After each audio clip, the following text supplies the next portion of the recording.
In this episode, I will take another stab at illustrating Chrome using a predefined filter effect found in Inkscape 047.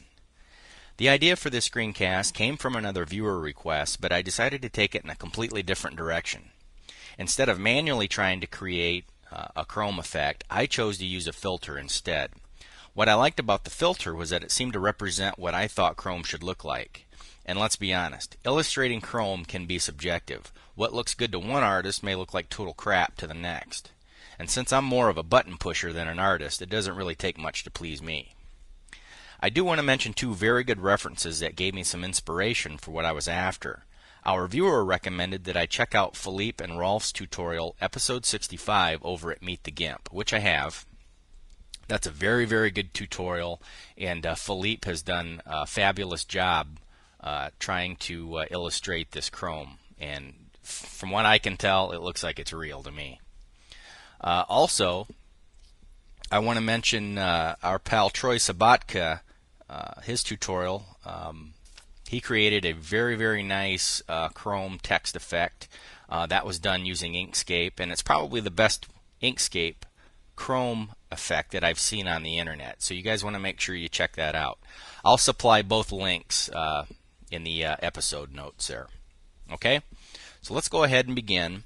What I'm going to try to make is some type of a fake advertisement. So I really didn't know, once you apply the Chrome effect to some text, how do you apply it to something? So I decided, well, let's just make like an advertisement or something.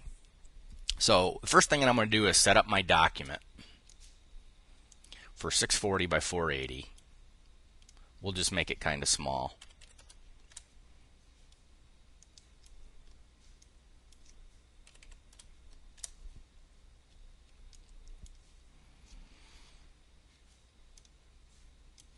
Okay. I cut my finger a couple days ago. I got about a 1-inch gash right on my index finger, and it's difficult to use my mouse. So I've been using my middle finger for both buttons. So if I kind of am a little slow at illustrating, that's why. All right, let's go ahead and make a black background here, or a rectangle. And I'll make that 640 by 480.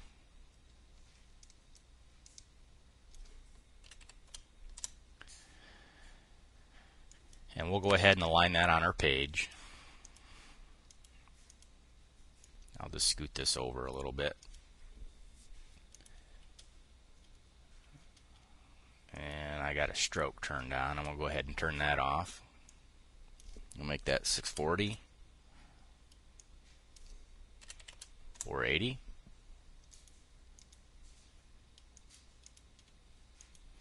Okay, that is our background, and what I'm going to do next is we're going to zoom out a little bit,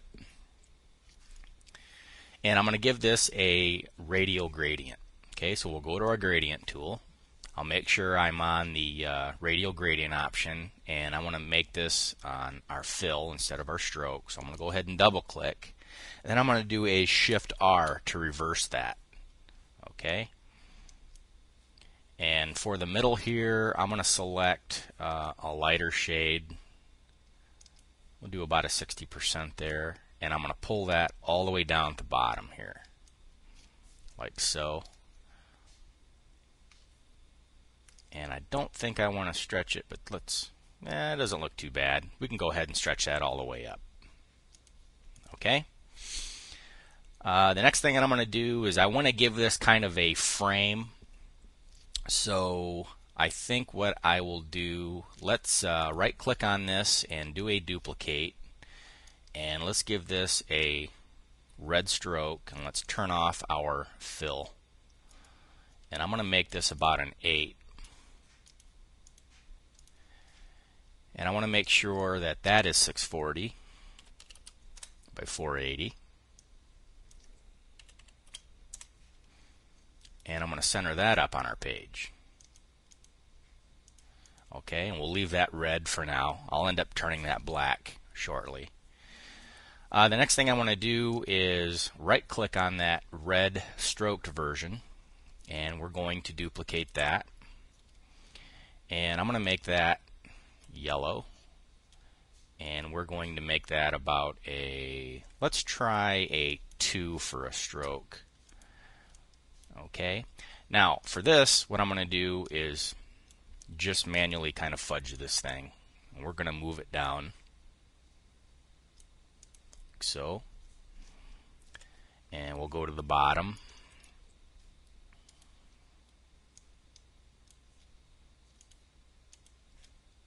And we'll pull that up, and I'm pulling it just to the inside like so, and we'll go to the sides here.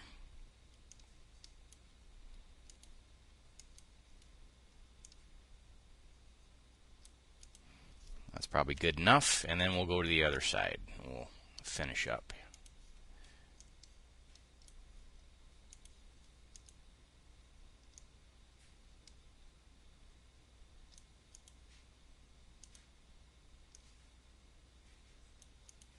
Okay. Now what I'm going to do is I'm going to take this yellow version and we're going to make that white. Okay, I'm going to zoom out on that, and I'm going to select that white version. We're going to go to our gradient tool, and I'm going to do a radial gradient on the stroke. Okay, so I'm going to go ahead and double click the stroke, and I'm going to zoom out a little bit, and I'm going to pull that up and this one over. Okay, I think that looks probably pretty good. I don't want to get it's tough, very difficult to see, but basically what I'm trying to do is just kind of blend in that stroke a little bit. So let me zoom back out. You'll see the effect when I'm done with it here. So let's go ahead and select that white again. We'll select our gradient tool. Let's pull this in about to here, this in about to here. Okay, now I'm going to take that white version, I'm going to right click and I'm going to duplicate it, and that's going to make it just a little bit more prevalent. So prevalent, that's not the word I wanted. I just want to expose that white stroke around there a little bit better. Okay, so I'm going to select the red version and we'll make it dark. Okay, now when you zoom in on it, that's basically what I'm trying to do there. Okay, and it does look a little bit dark or a little too light in these corners. So what I'm going to do is delete that copy.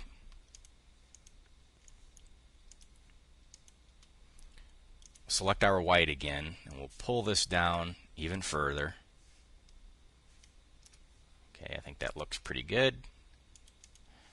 Now I'll take that, duplicate it to make it just a little bit darker there, and that's what I'm after. Okay, I think that probably looks pretty good. All right, so that's kind of our background. So what I'm going to do now is zoom out a little bit, and we're going to make some text. Okay, so I'll type out the word chromium.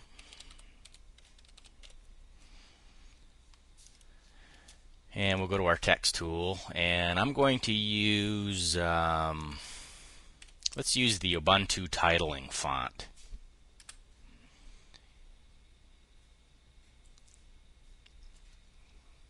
Okay, I think that is probably what I want. So let's go ahead and apply that. And let's zoom in on this, or scale it up a little bit here.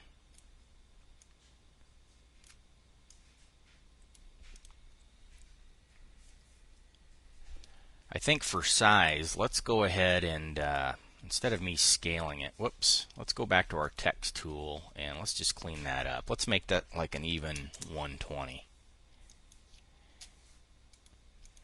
Okay, and let's go ahead and put that on the center of our page. Okay, and I'm going to duplicate this. We're going to make this version white. And I'm going to duplicate that a third time, and we're going to make that version black. Okay.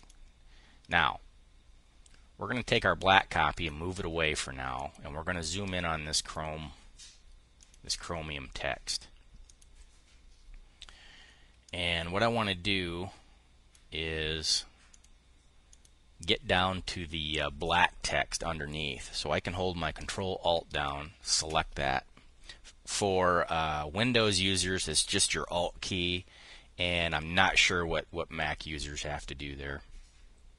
Okay, so I'm going to move this down just a little bit.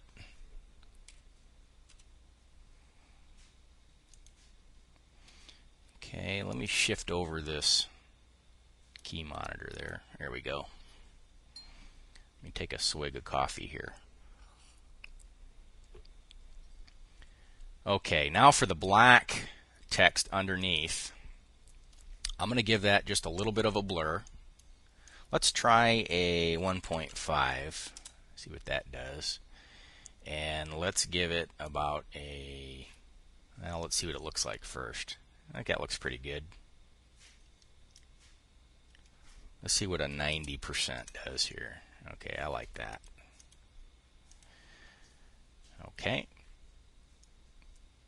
And we're going to do the chrome effect last because it is resource heavy. Anytime that you use one of the filters here, very, very resource heavy. I'm not sure why it's that way, but it is. And one of the things that you can do when you're working with a lot of filters or more than one, you can go to your display mode and turn off or check this no filters option, and that will temporarily turn off the filter so you can work on other areas. And then when you're all done and you want to run the final picture there, you can flip that back up to normal. But I'll just wait till last. Alright, so there's our chromium text there. Let's create some type of a company name. Let's just call this Brand X or something.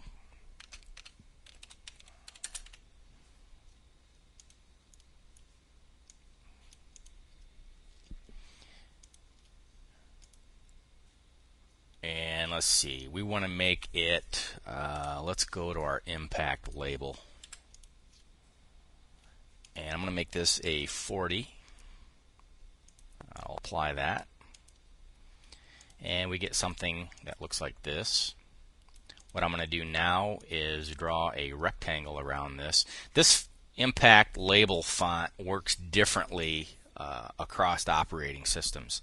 On Windows, when I use it, it gives me a background. On Linux, when I use it, and I'm using Ubuntu 9.10, I don't have a background, or the background is transparent. So what I'm going to do is just draw a background.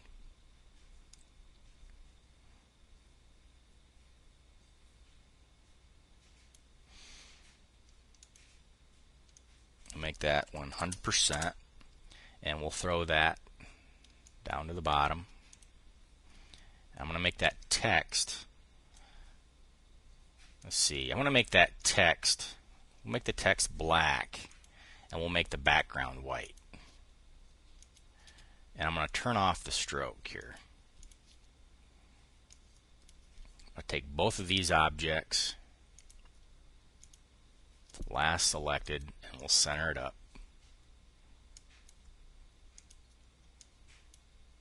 And we'll put it on top here. Okay. And basically what that's trying to mimic is like an old label maker. I can't think of the name. I used to have these label makers back when I was a kid, back in the 80s, way back in the day. And you had these little plastic label makers that had a big dial on top. I think you can still buy them, but I can't think of who makes these things. But we used to stick them on everything, you know. Okay, so I'm going to take this white rectangle. I'm going to right-click and hit duplicate. We're going to make it black, and I'm going to drive that down just a little bit, like so. And I'm going to lower that. Okay, so I get just a little bit of a drop shadow there. And I'm not going to take that one and blur it. I want that one to be a little dark. Okay, so I'm going to take all this stuff and we'll just group it together. And I'm going to turn this just slightly. And I kind of want to line that up with my text here. So I'll bring down a guide and just kind of use that guide as a reference there. I got my snaps turned on. Okay, so I think that looks pretty good. So we'll take that guide, highlight it, hit delete. Okay, so we've got brand X chromium. Okay, chromium is going to be some type of a, let's say for example, it's some type of a product or whatever. So we're going to come over to the side. We're going to make some more text. And I'll just leave that bitstream Vera. And we're going to add a stroke. And we're going to remove the fill. I want that stroke to be thick. About as thick as my text here. I'll go a little thinner.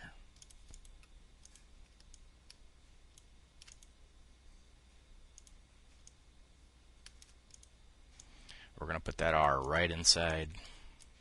Actually, I'm just going to fudge this and just kind of eye this where I want it. Okay, that makes a nice little registered trademark. Some fonts have that registered symbol as part of the font. I don't know if Inkscape ever picks up symbols like that, but it doesn't really matter. We'll just take this one and we'll make it here. And we'll get this down just a little bit. Whoops. I'm going to go ahead and turn off my scale stroke width. That way when I scale it, the stroke will go down with it there. Okay, I'm going to bring this in here. We're going to make that white. And that's not what I want to do. We're going to have to make it white first. Let's go ahead and ungroup that. We're going to select our text. Our stroke first, actually. Zoom in on that to get our text here. And we'll make it white. And we'll take this, group it, and we'll go ahead and move this in.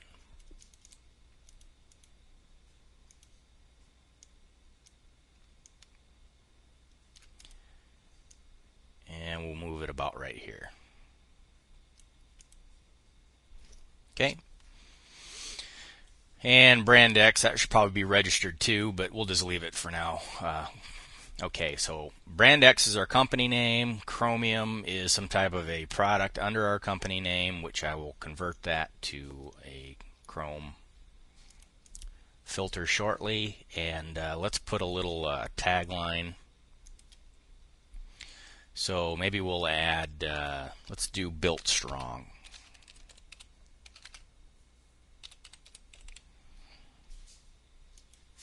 That's something Chrome is supposed to be.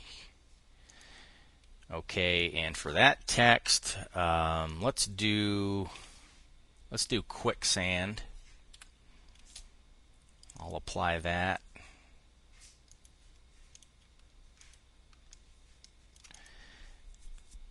And we'll make it about a 32. We'll chew that up.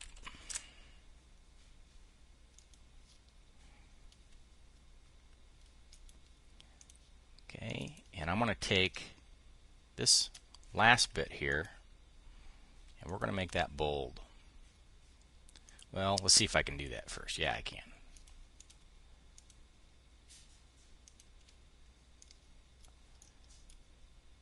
Okay, and we're just going to fudge this. We'll put this down about in here. Go ahead and select our guide. We'll delete that. Okay, we got brand X, Chromium, built strong. Okay, now let's do the Chrome text. Okay, now what we need to do there is we're going to zoom out, and basically when you run this filter, it's going to take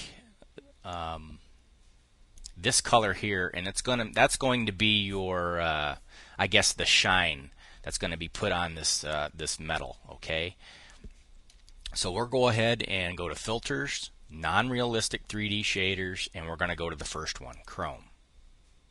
Okay, now that makes a pretty convincing chrome effect, and anywhere that you see white, it will be transparent. Okay, so when you move it over something, it doesn't really look like chrome. What you need behind it is something brighter. So when we put it on our background here, we can see that it kind of looks like chrome. And it does a pretty good job. But what we're going to do, this is the out-of-the-box chrome. What we're going to do is we're going to modify that just a little bit. So I'm going to go to Filters, Filter Editor. We're going to go to our displacement map, and I'm going to change this to about a 73. And that's going to alter things just a little bit. It's going to remove some of the black so it's not so prevalent over that text there. Okay. What's really that's basically the whole point of the screencast. So I'm going to take that chrome text there. I'm going to highlight this white chrome text, and we're going to align that.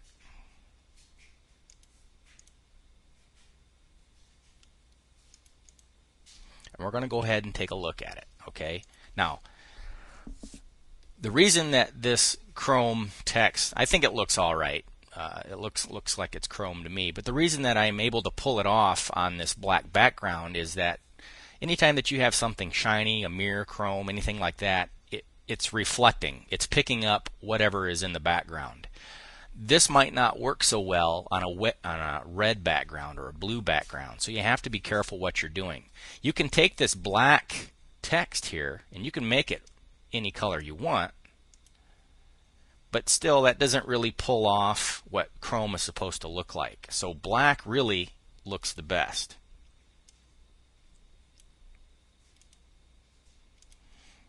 Okay, so let's go ahead and zoom in on this.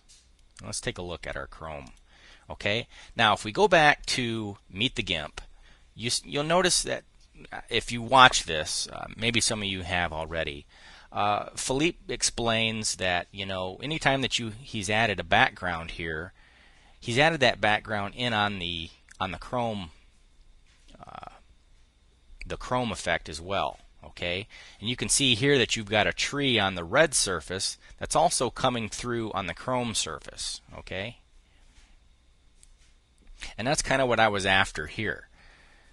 Since I have a black background and white text, that's part of my background that gets exposed onto our shiny surface here. So it works really well with a white and black advertisement. Okay, so that's basically our screencast. There is another filter effect for chrome. If you go to the non-realistic 3D shaders, there's a chrome dark, which does a darker version of it. There's also aluminum. But I thought that this represented chrome to me. It looks like chrome. So as you're glancing over it, does it look like chrome? Yeah, it does. It might not be perfect, and like I said before, making a chrome effect is kind of subjective. What looks good to one doesn't quite look good to the other. But I think the effect kind of pulls it off a little bit, so it illustrates what we want to illustrate. So that is chrome text using a filter, and it doesn't get any easier than that. This has been one of the easier screencasts that I've made in a long time, and really I didn't have to do much. Added a background, added some text, and let the filter do all the rest of the work for me. So that's the beauty of the filter. And in Inkscape 047, you have a bunch of them now. And I do forget that they're there sometimes. I'm so used to doing a lot of effects manually. But check them out. They are, like I said, a little resource heavy sometimes. The more you add, the more it'll slow down Inkscape. But, you know, when you're working away and you want to apply that filter, you can apply a no filter, and it'll just shut that off temporarily, and you can move your canvas around a little bit quicker. And when you're ready to export it out, go back to normal. It'll render it, and you're good. Okay? So that's a chrome text effect in Inkscape 047. So thank you for watching. I'm Heathen X.